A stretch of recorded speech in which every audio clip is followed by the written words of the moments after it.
यह कहानी है उत्तर प्रदेश के एक छोटे से गांव बेलापुर की। गांव के बाहर घना जंगल फैला हुआ था। उस जंगल के बारे में गांव में एक अजीब बात कही जाती थी। जो भी आधी रात के बाद उस जंगल में जाता है वह कभी पहले जैसा वापस नहीं आता। लेकिन आरव इन बातों पर विश्वास नहीं करता था। आरव एक एडवेंचर लवर था। जब उसने उस गांव के बारे में सुना कि उस गांव में एक डरवाना और रहस्यमयी जंगल है, तो वह वहां जाने के लिए तैयार हो गया, क्योंकि वह अजीब और डरावनी जगहों की वीडियो बनाकर इंटरनेट पर डालता था। वह अपने 3 दोस्तों कबीर, निखिल, मीरा साथ वहां जाने के लिए तैयार हुआ। चारों ने मिलकर तय किया कि वे जंगल के अंदर जाकर रात भर एक एक्सप्लोरेशन वीडियो बनाएंगे। उन्होंने अपने बैग पैक किया और नए एडवेंचर पे निकल गए। रात 12:10 बजे वे चारों अपनी गाड़ी से जंगल के पास पहुंचे। चारों तरफ अजीब सन्नाटा था। न हवा की आवाज, न किसी जानवर की, सिर्फ पेड़ों की परछाइयां जमीन पर ऐसे हिल रही थीं जैसे कोई छिपकर उन्हें देख रहा हो।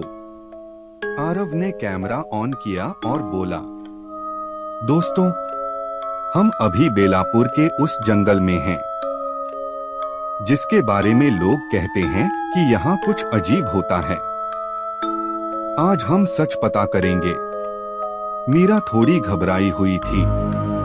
उसने आरव से बोला, आरव, मुझे ये जगह सही नहीं लग रही।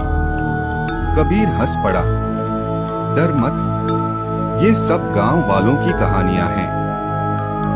और चारों टॉर्च लेकर जंगल के अंदर चलने लगे।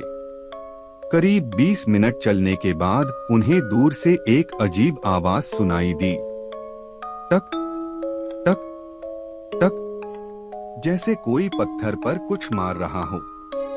निखिल बोला, तुम लोगों ने सुना? आरव ने कैमरा उस दिशा में घुमाया और बोला, हाँ, चलो देखते हैं। जैसे जैसे वे आगे बढ़े, जंगल और घना होता गया। अचानक टॉर्च की रोशनी में कुछ दिखा। जमीन में आधा दबा हुआ लोहे का एक बड़ा दरवाजा। बहुत कोशिश के बाद कबीर ने चेन तोड़ दी। जैसे ही दरवाजा खोला, ठंडी हवा का तेज झोंका बाहर आया। ऐसा लगा जैसे नीचे बहुत गहराई में कोई खाली जगह हो। नीचे पत्थर की सीढ़ियां थीं, जो अंधेरे में गायब हो रही थीं। निखिल डरते हुए बोला, दोस्तों, मुझे नहीं लगता हमें नीचे जाना चाहिए। लेकिन आरव का एडवेंचर वाला दिमाग रुकने वाला नहीं था। उसने निखिल से बोला, बस थोड़ा देखते हैं, अगर कुछ अजीब लगा तो वापस आ जाएंगे। चारों धीरे धीरे सीढ़ियों से नीचे उतरने लगे। करीब 40 सीढ़ियां उतरने के बाद वे एक बड़ी सुरंग में पहुंचे। दीवारों पर पुराने चित्र बने थे। चित्रों में दिख रहा था कुछ लोग, जंगल और जमीन के नीचे कोई काला साया। मीरा ने टॉर्च उस चित्र पर डाली। ये लोग क्या कर रहे हैं? चित्र में लोग जमीन पर कुछ बलि देते हुए दिख रहे थे। और तभी अचानक पीछे का दरवाजा जोर से बंद हो गया। चारों चौंक गए। कबीर दौड़कर ऊपर गया, लेकिन दरवाजा अब नहीं खुल रहा था। अब चारों के अंदर थोड़ा थोड़ा डर आ गया। फिर भी वे हिम्मत करके आगे बढ़े। आगे सुरंग में अचानक ठंडी हवा चलने लगी। टॉर्च की रोशनी भी हल्की होने लगी। और निखिल बोला, क्या तुम्हें महसूस हो रहा है जैसे यहाँ कोई और भी है? तभी दूर अंधेरे में कुछ हिला। आरव ने कैमरा जूम किया, लेकिन वहां कुछ नहीं था। अचानक पीछे से एक फुसफुसाहट आई। वापस जाओ। मीरा चीख पड़ी। किसने कहा ये? चारों ने पीछे देखा, लेकिन वहां कोई नहीं था। आगे चलते चलते उन्हें एक बड़ा गोल कमरा मिला। कमरे के बीच में पत्थर का एक मंच था और उस मंच के ऊपर एक काला पत्थर रखा था। उस पत्थर से हल्की हल्की धड़कने जैसी आवाज आ रही थी। धक धक धक। ऐसा लग रहा था कि वो पत्थर सांस ले रही हो। आरव हिम्मत करके उसके धीरे धीरे उसके पास गया।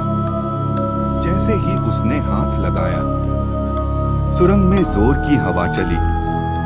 दीवारों के चित्र चमकने लगे और जमीन हिलने लगी। निखिल चिल्लाया, आरव पीछे हट। लेकिन देर हो चुकी थी। अब चारों बहुत ज्यादा डर गए।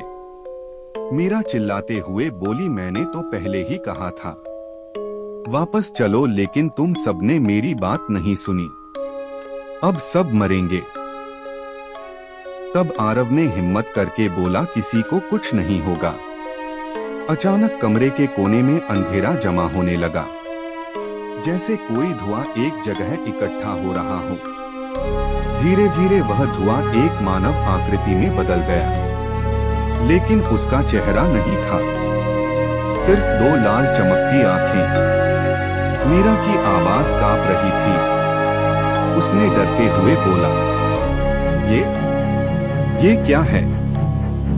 तभी वह साया बोलने लगा, सैकड़ों साल बाद किसी ने मुझे जगाया है। और जोर जोर से हंसने लगा। चारों डर के मारे पीछे हट गए। साया बोला, इस जंगल के नीचे मुझे कैद किया गया था ताकि मैं दुनिया में वापस न आ सकूं, लेकिन तुम लोगों ने दरवाजा खोल दिया। अब सुरंग की दीवारों से आवाजें आने लगी, जैसे हजारों लोग एक साथ फुसफुसा रहे हों और बोल रहे हो, तुम लोगों ने ये क्या कर दिया? अब कोई नहीं बचेगा। निखिल बोला, हमें यहां से भागना होगा। और चारों भगाने लगे। तभी मीरा को दीवार पर एक छोटा रास्ता दिखा। उसने सबसे बोला, उधर देखो। चारों उस सुरंग में भागने लगे। पीछे से साया उनका पीछा कर रहा था। अचानक सुरंग खत्म हुई और सामने वही लोहे का दरवाजा था, लेकिन इस बार वह थोड़ा खुला था। चारों पूरी ताकत से बाहर भागे। जैसे ही वे बाहर निकले, दरवाजा अपने आप बंद हो गया।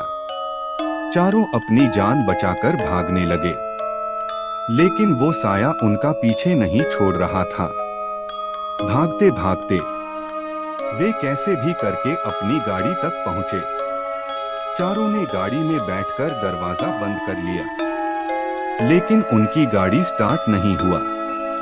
चारों पूरी रात उसी गाड़ी के अंदर बैठे रहे। सुबह वहां कुछ गांव वाले पहुंचे।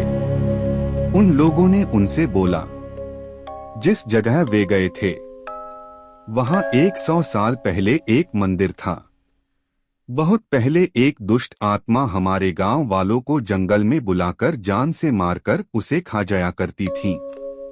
तब एक बहुत बड़े पंडित ने उस आत्मा को उस मंदिर में, जहां एक खतरनाक आत्मा को कैद किया गया है, और सब गांव वालों ने उस जगह को हमेशा के लिए बंद कर दिया। सबके जाने के बाद आरव ने अपना कैमरा देखा।